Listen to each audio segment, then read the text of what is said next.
Bismillahirrahmanirrahim. Assalamualaikum warahmatullahi wabarakatuh. Alhamdulillahirabbil alamin wa bihi nasta'in wa ala umuri dunya waddin.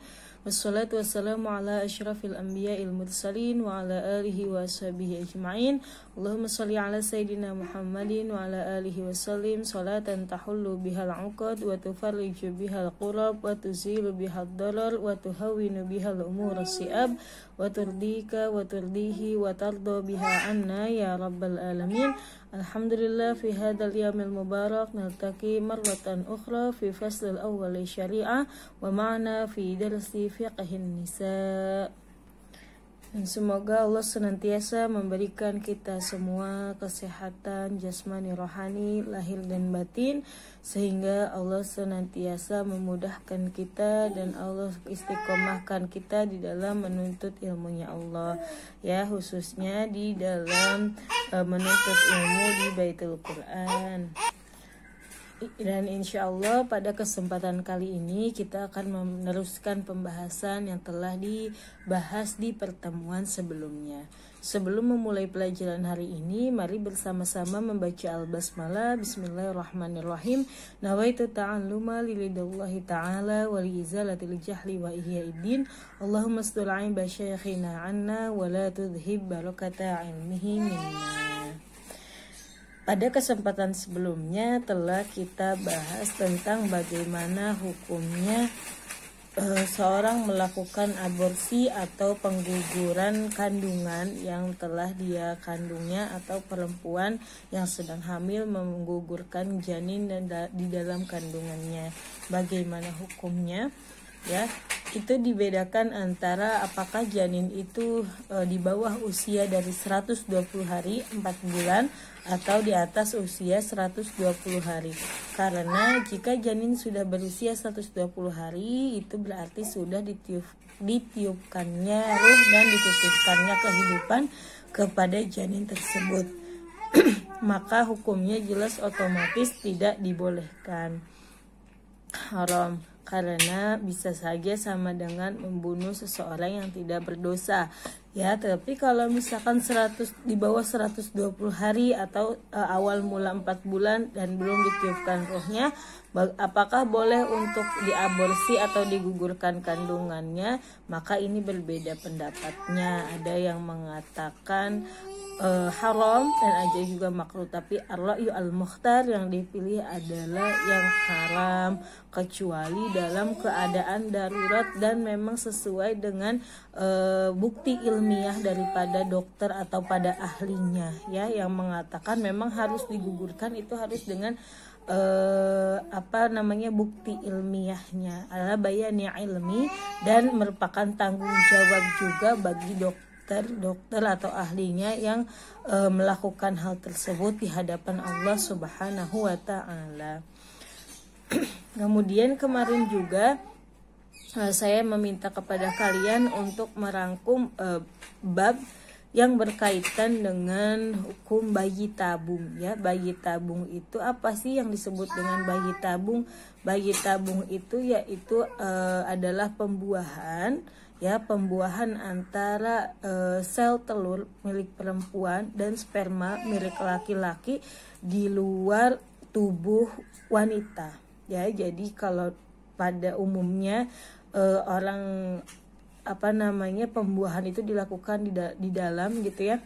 Nah, tapi ini sperma laki-laki diambil dan sel telur wanita diambil, kemudian dilakukan pembuahan, namanya ada tabung pembuahannya, ya. Kalau secara ilmiah beda lagi namanya, ini lebih memudahkan saja bahasanya, ya. Kemudian ketika setelah terjadi penanaman, terjadi adanya penumbuhan, maka baru dimasukkan kepada rahim wanita tersebut sehingga terjadi kehamilan, insya Allah, apabila hal tersebut atau proses bayi tabung tersebut berhasil.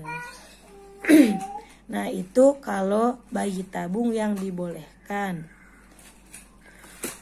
Nah, tetapi bagaimana jika seperti yang kemarin, bahwa bayi tabungnya ini sel spermanya ini dari laki-laki atau dari suaminya itu tetapi sel telurnya ini dari perempuan lain ya, yang bukan merupakan istrinya. Diadakan penanaman di luar tubuh perempuan, kemudian ketika setelah jadi dan berkembang baru dimasukkan ke rahim wanita atau ke rahim istrinya tersebut. Jadi bukan daripada sel telur si istrinya, tapi mereka sel telur wanita lain, tapi sperma suaminya, kemudian baru dimasukkan ke rahim istrinya tersebut. Maka itu sebenarnya tidak dibolehkan ya, karena nanti ada ikhtilatul ansab. Kalau mau seperti itu, lebih baiknya suaminya menikah lagi dengan wanita yang tadi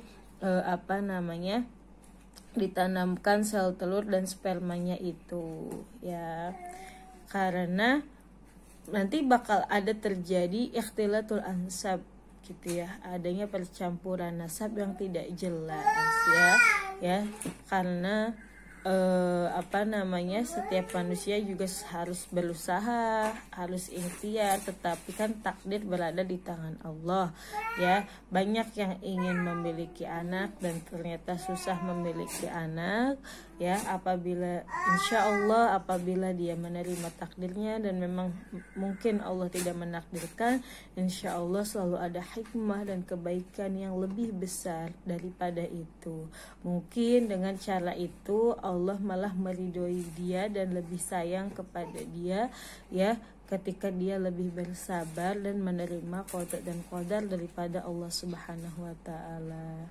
Ya, semoga selalu ada kebaikan dan ada hikmah yang besar di dalamnya. Amin ya rabbal alamin. Kemudian pada hari ini kita akan membahas tentang hukmu syafti adadi minal ajinnah lil hifad 'alal hamal. Ya, bagaimana hukumnya untuk melakukan pengisapan atau pengguguran sebagian daripada embrio-embrio yang telah ditanamkan atau yang telah tumbuh untuk menjaga suatu kehamilan. Jadi di sini ada pertanyaan seorang dokter menanyakan, nahnu atiba na'malu fi majal ilajil aqam wa ta'akhiril hamal wa atfalil anabib. Jadi dokternya ini adalah spesialis untuk penyembuhan orang-orang yang belum mendapatkan anak atau yang telat hamilnya dan sebagainya. Kemudian misalkan diproses atau diprogram bayi tabung atau penanaman penanaman pembuahan di luar rahim gitu ya.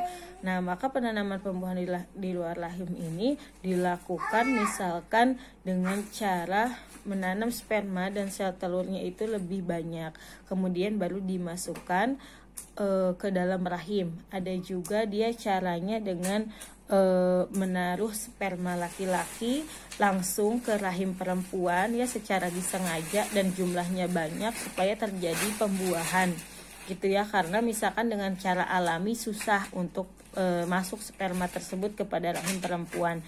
Wa ahyanan bi anna da'udah la rahmi adadan kabiran min al-ajinnah mithlu 4 aw 5 ajinnah.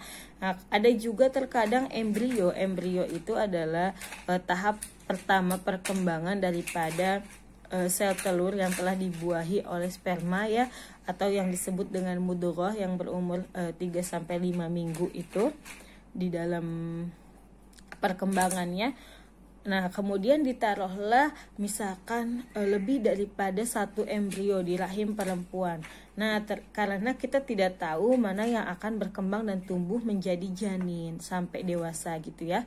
Nah, kemudian ketika sudah terjadi kehamilan, ternyata hamilnya lebih daripada 1 janin, misalkan kembar 5 gitu. Sedangkan ini aja baru hamil pertama bagi ibunya, dan khawatir ketika ada 5 janin di dalam ini, malah ibunya yang bahaya dan ibunya tidak kuat.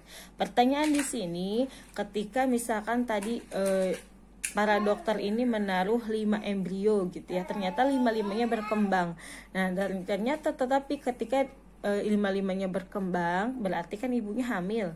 Nah, ibunya ini takut nanti akan terjadi sesuatu yang mengkhawatirkan kepada ibunya. Jadi boleh enggak embrio yang telah berkembang tubuhnya ini sebagiannya dihilangkan atau digugurkan, misalkan sisa 2 saja atau sisa 1 saja gitu kan.